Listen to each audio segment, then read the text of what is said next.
disorder. Remy boys and yours. Fast money on slow. 이규보의 이욕설에 대해서 살펴보도록 하겠습니다.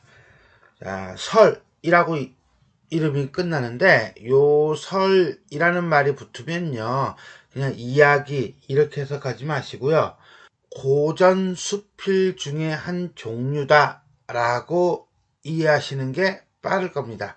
자, 일단 설이라는 말이 들으면 그냥 이야기가 아니라 고전 수필이다 이렇게 이해하시면 되겠습니다. 자, 본문 보도록 하겠습니다. 집에 오래 지탱할 수 없이 퇴락한 행랑채 3칸이 있어서 나는 부득이 그것을 모두 수리하게 되었다. 이때 그중 2칸은 비가 샌 지 오래되었는데 나는 그것을 알고도 어물어물하다가 미처 수리하지 못하였고 다른 한 칸은 한 번밖에 비를 맞지 않았기 때문에 급히 기와를 갈게 되었다. 그런데 수리하고 보니 비가 샌 지 오래된 것은 석가래, 추녀, 기둥, 들보가 모두 썩어서 못쓰게 되었으므로 경비가 많이 들었고 한 번밖에 비를 맞지 않은 것은 제목들이 모두 완전하여 다시 쓸 수 있었기 때문에 경비가 적게 들었다. 나는 여기서 이렇게 생각한다. 사람의 몸도 역시 마찬가지다. 잘못을 알고서도 곧 고치지 않으면 몸이 패망하는 것이 나무가 썩어서 못쓰게 되는 이상으로 될 것이고 잘못이 있더라도 고치기를 꺼려하지 않으면 다시 좋은 사람이 되는 것이 집 제목이 다시 쓰일 수 있는 이상으로 될 것이다. 이뿐만 아니라 나라의 정사도 이와 마찬가지다. 모든 일에서 백성에게 심한 해가 될 것을 머뭇거리고 개혁하지 않다가 백성이 못 살게 되고 나라가 위태하게 된 뒤에 갑자기 변경하려 하면 곧 붙잡아 일으키기가 어렵다. 삼가하지 않을 수 있겠는가? 내용을 보니까 내용이 아주 간단해요. 그죠? 쉽게 얘기해서 뭡니까? 잘못을 하면 바로바로 고치자. 이게 주제가 되겠네요. 뭐 어렵거나 그런 건 없고요. 그러니까 간단하게 우리가 몇 가지만 살펴보도록 하겠습니다. 집에 오래 지탱할 수 없이 퇴락한 낡아서 무너지고 떨어진 행랑채 3칸이 있어서 요게 이제는 상황이겠네요. 나는 부득이 그것을 모두 수리하게 되었다. 어쩔 수 없이 수리할 수밖에 없는 상황이 되었다. 자, 어떤 개인적인 체험을 통해서 내용을 시작하고 있다 라고 볼 수가 있겠습니다. 이때 그중 2칸은 비가 샌 지 오래되었는데 나는 그것을 알고도 어물어물하다가 적절한 조치를 취하지 못하였고 다른 한 칸은 한 번밖에 비를 맞지 않았기 때문에 급히 기와를 갈게 되었다. 알맞은 조치를 제때 하였다. 상황의 대비죠. 퇴락한 행랑채를 수리하게 됨. 그런데 수리하고 보니 결과예요.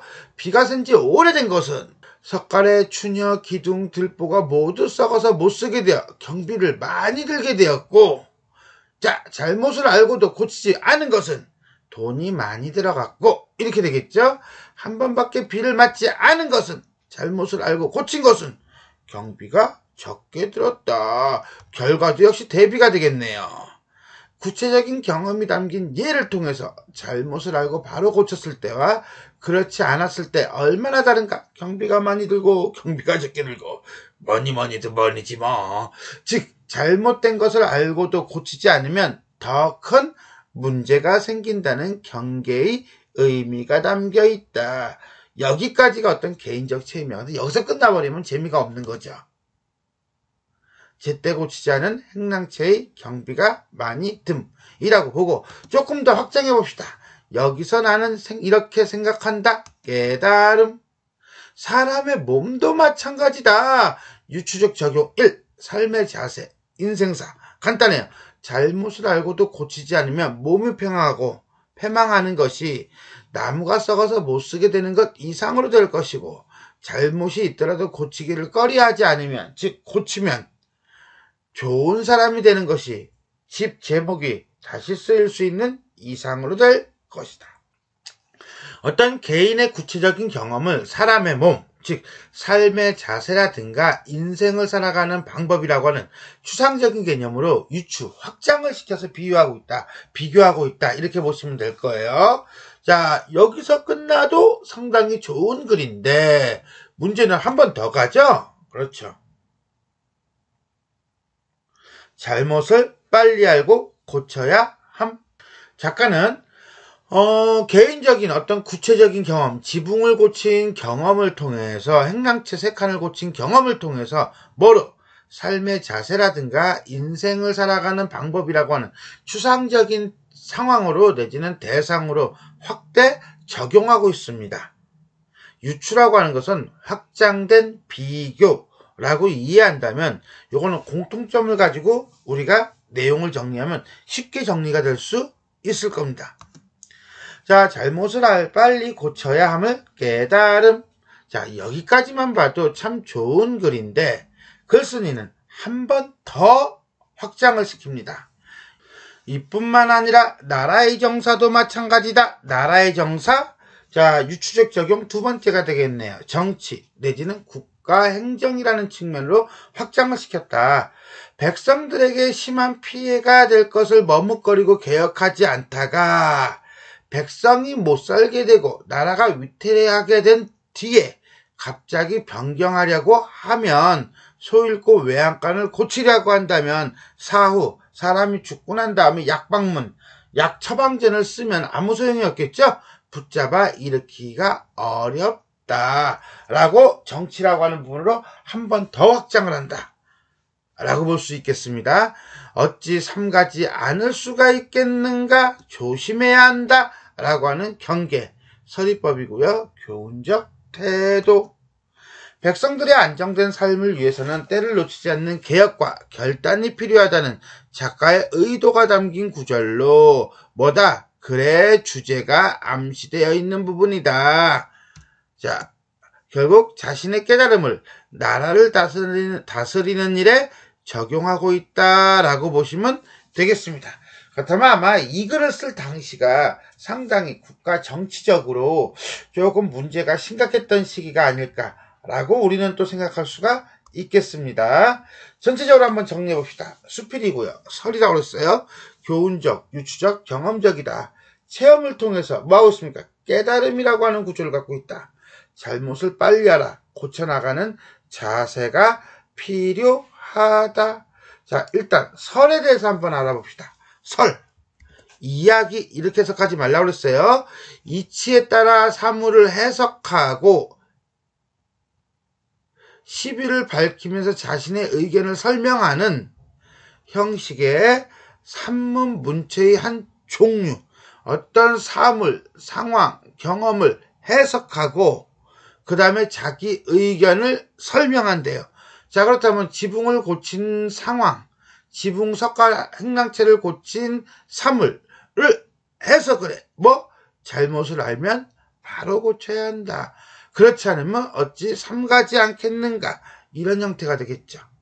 온갖 말을 하여 자세히 논술하는 것이 특징이며 비유, 우의적인 표현을 많이 사용한다. 설이라는 명칭은 원래 주역의 설괴에서 유래하였으며 당나라 시대에 이르러 우의적 작품이 많이 나온다. 사설, 잡설, 애련설이 있다. 요거는 수능이 나올 가능성은 없겠다. 중국이니까. 우리나라는 나오죠. 경설, 슬견설, 이욕설, 훈자, 오설, 충묘설 등등등이 있다. 여기 있는 요 작품들은요, 매우 중요한 작품들입니다. 우리나라 쪽은요, 그러니까 이건 꼭 챙겨서 보셔야 할 겁니다. 자, 체험 깨달음의 구조였고요. 유추적 발상이 적용되고 있다. 유추적 발상 잠깐 보겠습니다. 일단 구체적인 체험이 나옵니다. 뭐라고? 행랑채 수리. 비가 새면 발견한 즉시 수리해야 한다. 왜? 안 그러면 돈이 많이 든다. 깨달음. 사람의 몸도 마찬가지다. 사람도 잘못이 있으면 즉시 고쳐야 한다. 안 그러면 인생 망가진다. 확대 적용. 나라의 정치도 잘못이 있으면 즉시 고쳐야 한다. 안 그러면 백성이 살기가 어렵다. 이렇게 확장이 되고 있다라고 보시면 돼요. 글쓴이는 일상적 경험에서 깨달은 바를 정치에 확대 적용하고 있다. 이것은 나라의 안위를 걱정하기보다는 자신의 이익과 가문만을 돌보던 탐관 오리들이 횡행하던 당시 상황을 비춰보면 글쓴이는 정사를 맡은 지도자들이 늦기 전에 백성의 삶을 보살피는 정치를 해야 한다고 말하고자 했던 것으로 볼 수 있다. 자, 지금까지 이규보의 이욕설에 대해서 살펴보았습니다. 수고하셨습니다. And I got this soda.